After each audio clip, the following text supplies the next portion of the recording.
Merry Christmas, everybody. This is Marcus Toole. It is today is December 25th, although it will probably be December 27th by the time I post this video. And this is part 2 of my project to first remove a plum tree, which you saw in the previous video, and then transplant a sucker to the spot or close to the spot where the original plum tree was growing. Today's video, which is part 2, is the part where I dig up the sucker. Now, you've seen me dig up plum suckers before. This one that I'm about to dig up is a Chickasaw cultivar called Mckibbens. The parent tree is what the video is now pointing to, and so it's that tree right there. Now, in the canopy of the tree, or what the Mckibbens is actually the rootstock to that tree. The tree that you are actually seeing, the cyan part, the above ground part, is actually a Robusto, which I grafted about 6 or 7 years ago.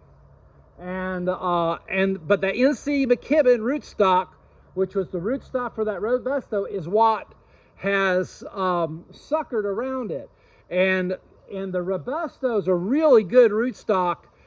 Even though it's a Chickasaw plum, it can support a big tree. As you can see, that tree is quite large, and it has an enormous root system. Over here, let's see, yeah, right there, I'm pointing to a Shiro, which is grafted onto the Robusto rootstock, and that particular sucker I did not have to move. It was far enough away from the parent tree that I could graft onto it in place. Now, that is not the case with this one. Well, this one would be far enough away from the original Mckibbens, but it's not far enough away where you see that little tree right next to that white pole. I have a segundo grafted there. Now, that segundo is actually grafted onto a Mariana rootstock, which gets just as big and robust, and maybe a little bigger eventually than the Mckibbens. Although I do get the sense that Mckibbens grows faster, and that whatever is grafted onto Mckibbens grows faster than it would on a Mariana. At least in my yard, that seems to be what I'm seeing, with a handful of trees on each. So, with no further ado, I'm going to begin the process of working on this little tree. Now, I am going to use this little tree as rootstock for a plant that I plan to keep. And consequently, I want it to grow fast, and I want a big root on it. But there's also enough stems here that I might be able to get 2 rootstocks out of it if there are enough, if I can get up enough root. Let me dig up some of the grass. And the first thing I want to do is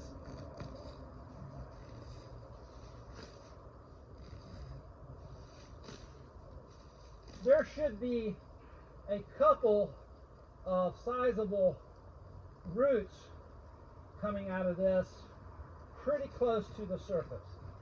And I want to find them and follow them out.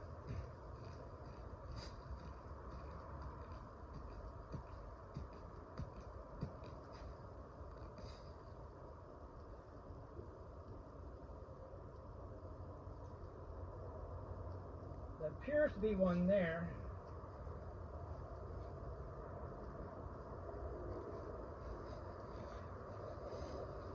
Over this way, towards the direction of the original tree, should be the original root that this thing came up on.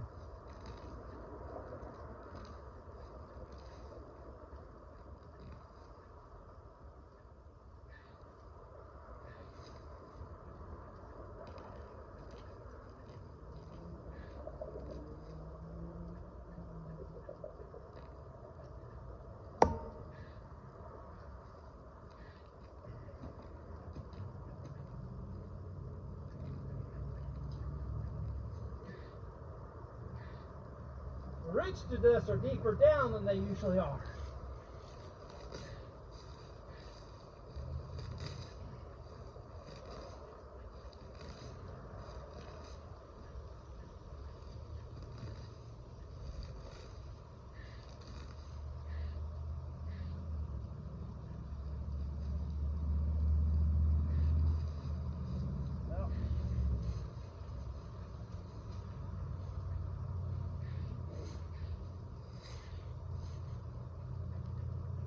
As they say, sometimes the best laid plans of mice and men don't work out. We'll have to use the shovel. That means I may not get as much root as I would have liked to have.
Well, there's the root.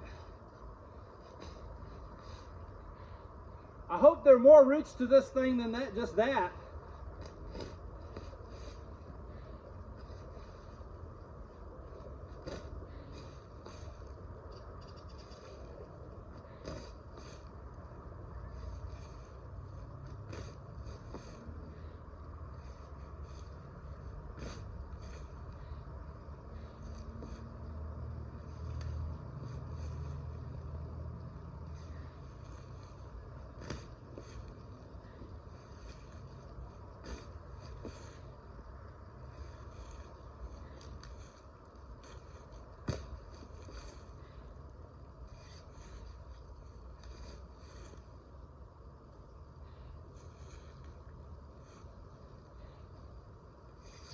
All right.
Now what you'll notice is that I'm giving a lot more care to this tree than I did to the Munson plum. There's a reason for that. I only have so many NC McKibben rootstocks that are this big and healthy. And I want to make as much use of that tree as I can.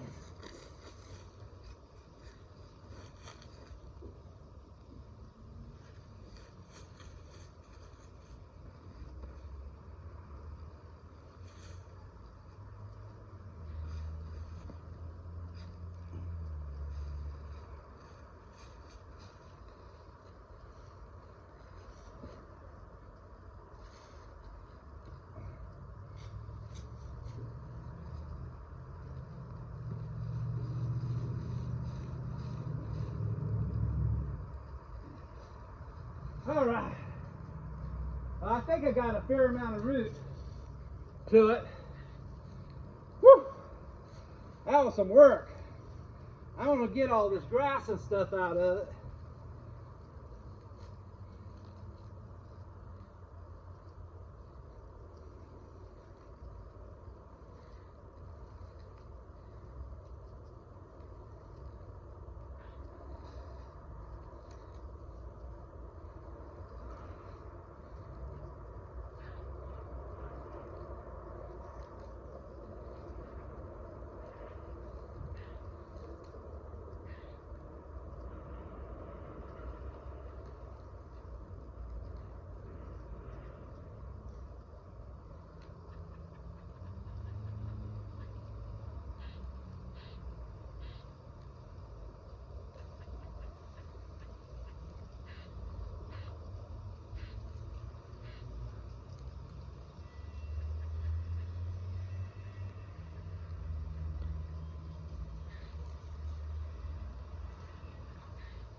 All right.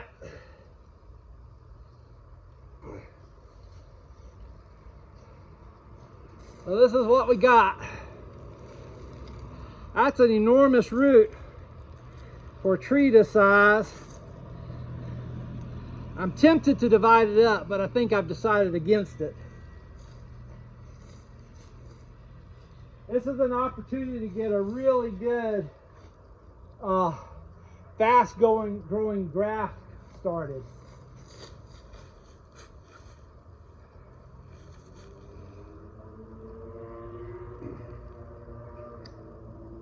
So the next thing I'm going to do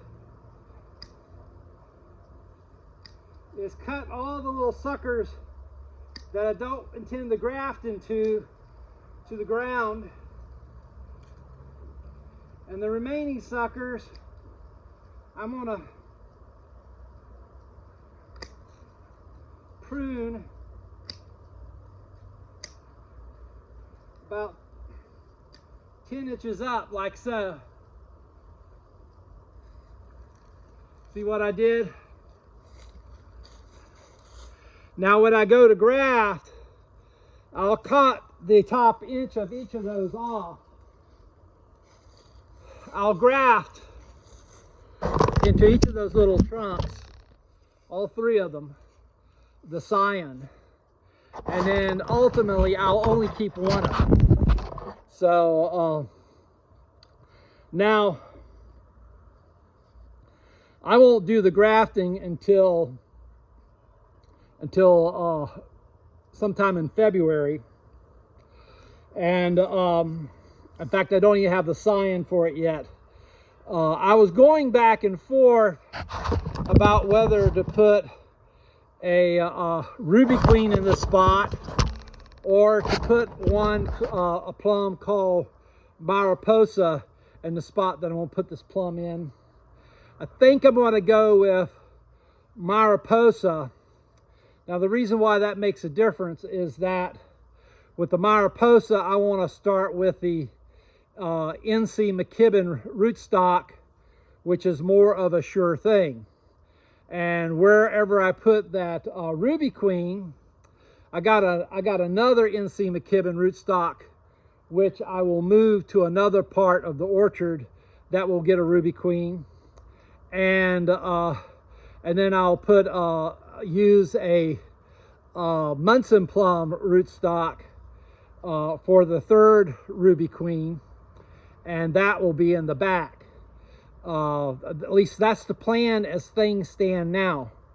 And the reason why I want Mariposa on the Ruby Queen is because, I'm sorry, Mariposa on the NC McKibben is because the Mariposa is rated as only fair in terms of its disease resistance.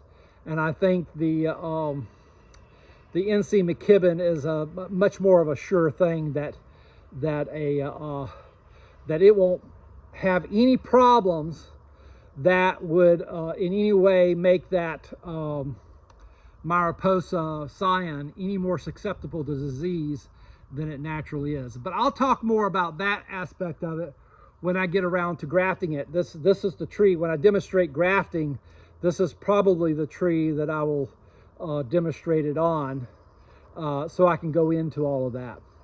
Anyway, talk to you later.